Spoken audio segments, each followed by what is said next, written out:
Hey everybody, welcome to So Many Sequels, your book club for movies. I'm Josh. I'm Garrett. And I'm David. And welcome to the show.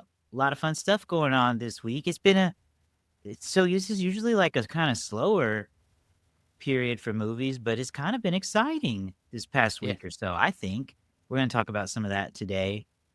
But let's talk about what we've been watching. There's been a lot of stuff on streaming, some stuff out in theaters.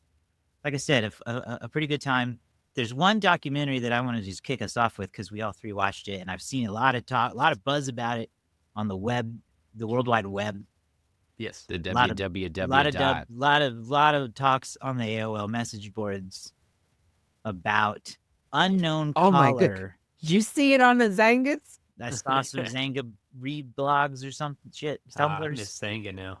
Unknown number. High School Catfish. This documentary on Netflix has been. Mhm. I've been seeing it everywhere, and I thought I'm gonna watch it. You guys watched it too. We all watched it independently. Yeah. Found out we watched it, so we can talk about it here. Just some basic setup. I didn't know anything about this story when it happened. I don't remember it from the news, but what was it, 2013, 2012 or so? These two young teenagers, 13 years old, like preteens basically, started receiving really awful, harassing text messages, bullying text messages, seemingly from a schoolmate or somebody because of what they knew about them. And it went on for like a year and a half. And I do think we have to preserve some aspects of the story because it matters we? to watching it. I don't know. Do you think? No. Well, no, because if you Google the case, you're going to know. Yeah. It's a difficult, that's a Listen, difficult conversation spoiler to have. alert. We said it. Yeah, It is maybe now that's on it. you. Yeah. Basically, it doesn't turn out the way you might think it does. And we can go from there. What did you guys think about this movie? Garrett, what about you? You texted me the other day and were like, Yeah. "Oh my God." Well, so you told me to just you had mentioned at some point in time to just watch it and basically like just watch it, don't know anything, just go into it. And so I was watching it.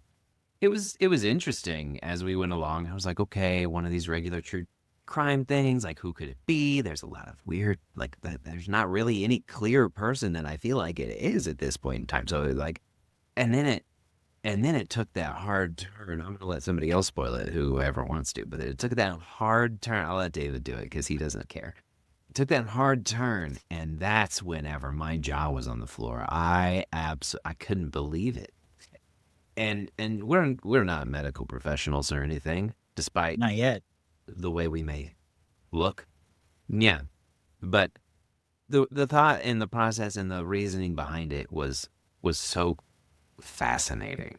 Yeah. And there's no good answer. And like, this is not going to be one of those things where you walk away feeling satisfied about the situation. And that's real life and that's uncomfortable. But unfortunately, the way this movie is the way that it is. And that's just life. It's whole crazy. It's whole crazy. Mm-hmm. David. So I admittedly only watched about the second half of this. Nikki was watching it and I came in.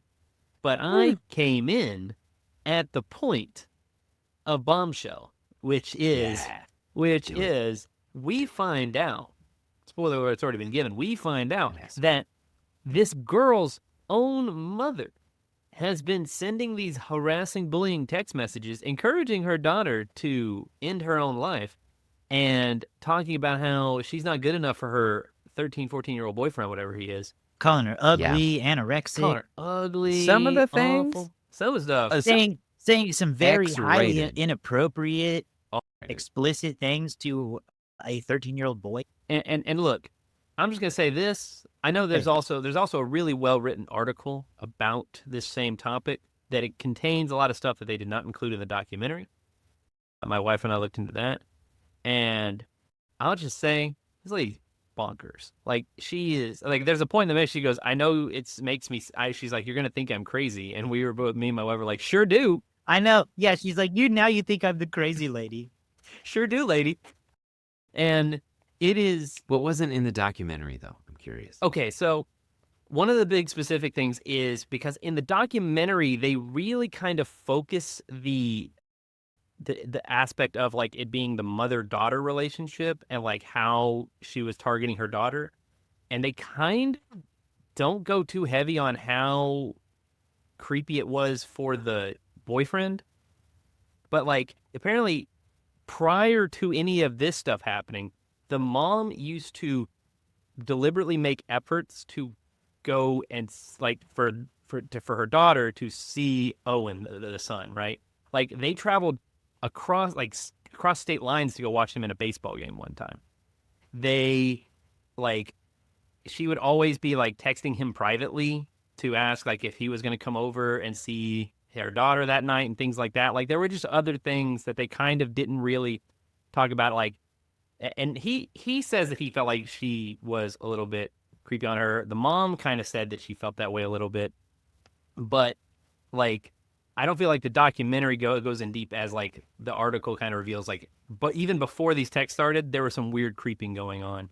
And the woman's justification is just crazy. I think that honestly, there was a point where her sister, I think, keyed in on this aspect cousin, of like cousin, where because the mom needed attention, right? So she would bully her own daughter, who then would run to her for, affirmation and validation and comfort and stuff, so that like she got the best of both sides. She got to feel like the hero who was protecting her daughter. Hey, we're going to try to figure this out, honey. We love you. You're fine. Everything's great. Meanwhile, text. More awful things so that your daughter continues to have to rely on you for support. They said it was like Munchausen syndrome. Yeah, but digital Munchausen syndrome was what somebody said. And I thought, as soon as I heard him say that, I think it was like the superintendent. I was like, wow, that is a really good explanation of that situation. It made perfect sense to me. And I think you're talking about the article from The Cut, right? I think that's what it is. Because I saw the same thing, and yes, it did go into more detail than the doc did.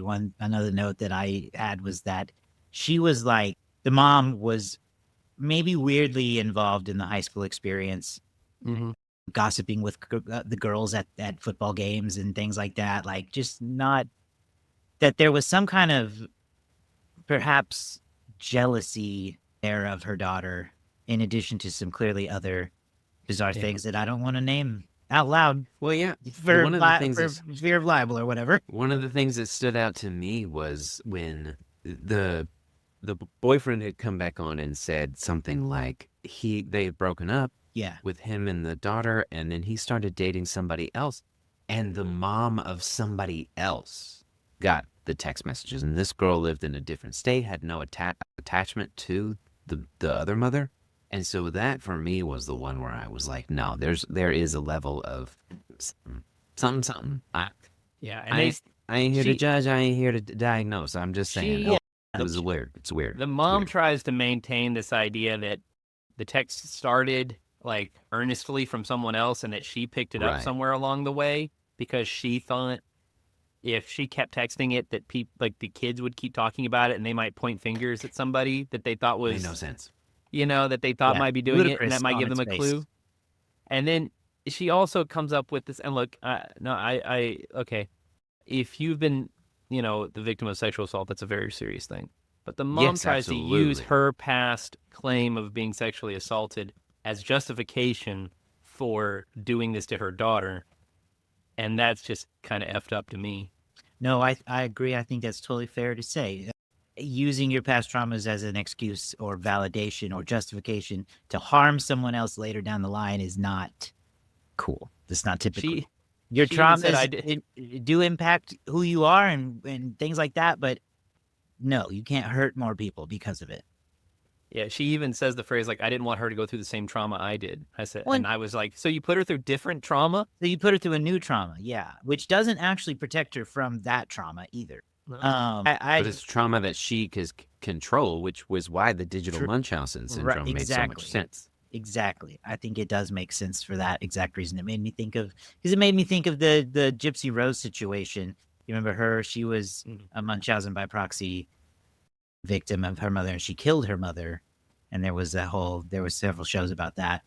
I was like, yeah, okay. She's trying to keep her daughter sick, mentally at least, through this bullying. It helps her feel better because she has this deep-seated jealousy, but also it makes she needs her mom and seeks her out a lot. Just really gross. Really gross. Yeah, you guys should watch it. It is a fascinating watch, though. It's from the same people who made a documentary called Abducted in Plain Sight. Yes, and that movie's nutty banana pants too. It is. I never saw that one, but I remember it was a craze. You will be questioning how two people could be that dumb. Like, the parents in that case were I don't even. It threw me how stupid they were. Yeah, that one is almost a case of incompetence more than neglect. Well, no, I think that you can call it neglect. I don't know. But yeah, that's Unknown Number on Netflix. You should check that out. Yeah.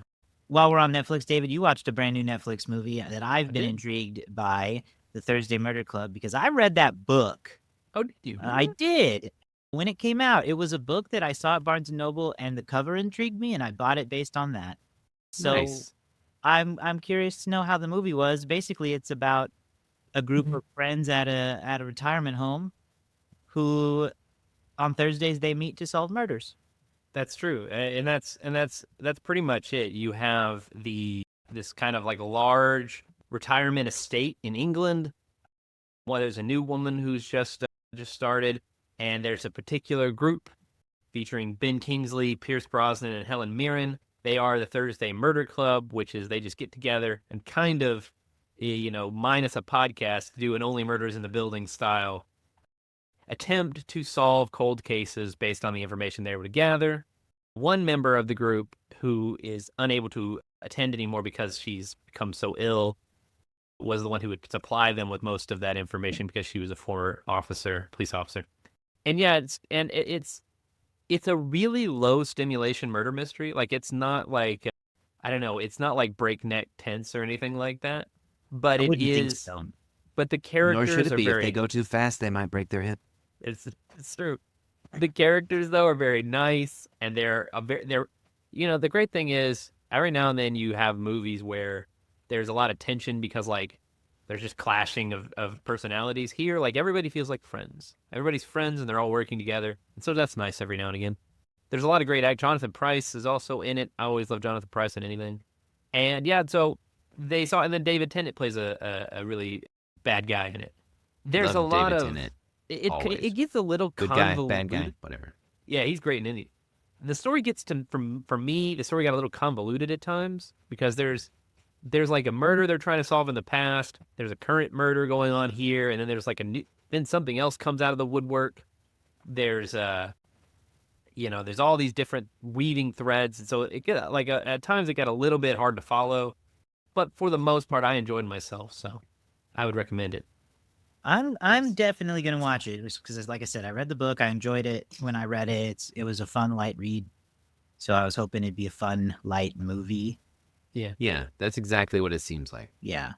Okay, great. I will check that out. I went to see Hamilton in theaters the other night. This is the version that was recorded with the original cast in 2016. It was released on Disney Plus in 2020. And it's in theaters now. Went and saw it. What a blast it was. First of all, I sobbed 3 times at least. Of course. Yes. I sob every time I watch this show. Whether it's on stage or on TV or on the big screen, I'm just a big baby for this freaking play. Yeah. It was great. I did not know this, so it was a surprise to me going in. It had probably 15, 20 minutes, an introduction before the show, the cast reuniting 10 years later. And just kind of talking about the experience and talking about the making of the play before it hit Broadway. That was cool. Yeah. That was not on the Disney Plus version. Sold out screen. I checked the app. Sold out. Yeah. Then in comes this group of 3 or 4 women come in their best dresses. Oh. With colonial wigs and Duran Lin-Manuel Miranda beards. And it was a blast. And so they kept the intermission in the show. It's a 10-minute intermission, so you could get up and do whatever. And while we're sitting there, there's probably 3 minutes left. Somebody goes, "I love your wigs." And this girl goes, "Thank you." And then she goes, "I kind of wish there were more wigs in this bitch." Shaming all of the rest of us. Everybody laughed. It was fine. But it was good. Everybody, it wasn't like Taylor Swift Eras Tour levels of singing. It was not obnoxious in my experience. I've read some different things online. People were very respectful, I thought. They really only sang out loud during, like, people's favorite lines. Yeah. It felt more like a call and response type movie than like a pure sing-along. Yeah. Because they encourage it in the introduction. The cast is like, I want you to sing along, throw your popcorn in the air, have fun with it. So it's encouraged, technically. See, and that's where I feel like it could cross a line. Like, listen, I have no issue with if you're like watching a scary movie and you're having that communal scared experience. That's a shared experience. Yeah. If you're having a musical experience and it's encouraged to sing along, that's fine. But if they're telling people to throw food, that changes the game. Because they'll hear that and they'll be like, oh, they told me to. I'm just going to hit these strangers with all my food. And I can see how that would be. Let me tell you, that man's name, singing? That man's name was Jonathan Groff. He told everybody to throw the popcorn. Specifically, it was him. Jonathan. You got to know etiquette. Come on, they're going to misbehave. Nobody threw their popcorn at my screen. Nobody acted out of turn. It was very nice. It was very fun. Great night at the movies overall, I think. I mean, it's hard to. It's got to be the best way to see it outside of live. Is on a big screen with the original cast, especially. Right, and see that again. And they did do a pretty fantastic job at filming the show. It looks extremely good on the big screen. I mean, it looks good on my TV. So fun. I don't know. I think they are advertised it as a limited engagement. I don't know if they'll extend it. They should. By at least a couple weeks, I would hope. But anyway, I'm going to say that 2020 experience was what people needed at the time. The Hamilton was a cultural craze. We had all kind of been shut down and locked away for a while. But I remember, Josh, Andrew came by. Yeah, we watched it as a group. Yeah. We watched it on the 4th of July. Yep, 2020. When they dropped it, flipped a table. I flipped a table in the living room. I think we all held up some beers and it was certainly during the David Diggs line, I think. Yeah. There were some pretty amazing moments in the way that particular watching happened. So that's a pretty good experience. That was a pretty good way to watch it too. Yeah. I would agree. They were both good. And, on that note, I think I heard this mentioned on another show, so I should put that out into the ether. Not an original thought. More of the 2020 movies, now is the time to put them in theaters, I think. I would agree. Hamilton, throw that sucker in theater. Soul, throw that sucker back in the theater. Black Widow, she never got a chance. Put her in the theater. Like, why not? Why not? Give it a shot. It might help because I feel like there were a lot of good movies that people wanted to see. There were, and there were a hand we covered Dune on streaming. Yeah, put Dune back in theaters. That was a day and date, I think. I think all of Warner Brothers were day and date at that time. So yeah, maybe throw some. I mean, we're already putting old movies back in theaters for limited runs. Yeah. Why not? Mm-hmm. Yeah, we'll talk about one here in a minute. Put Onward back in there. Give it a second chance. Yeah, it got its legs cut off. Yeah. Same for, what was that other one? Good. Birds of Prey. That got cut off. Birds of Prey, yeah. They won't do that, though. Short. They killed them. Anyway, yeah, Hamilton. Ooh, let's wrap up with Garrett's dip back into Community, because it's going to tie into our theme for the month. I kind of remember this episode, but tell us more. So, for those of you who haven't been following along, this month we have been doing Back to School as our theme for the movie reviews. And the movie that we're doing next is Dead Poets Society. I have never seen it. That's the tease to this day. Well, I have seen it now, but I know so many references of it, and I knew 100% that Community, the episode is like Intro to Film or Film 101 or something like that, and it is where Jeff learns about this blow-off class, and it's essentially John Michael Higgins. Is that a name of a comedian who's very funny? I can't think of it, but he's the Robin Williams kind of teacher, and he comes in and he's like, "Open your textbooks now, throw them away," and he just does this really over the top shtick of seizing the day, carpe diem, and Jeff puts so much effort into cheating about how to seize the day, and it is a hilarious episode without knowing the references. But I purposefully watched this after watching Dead Poets Society, and it was amazing.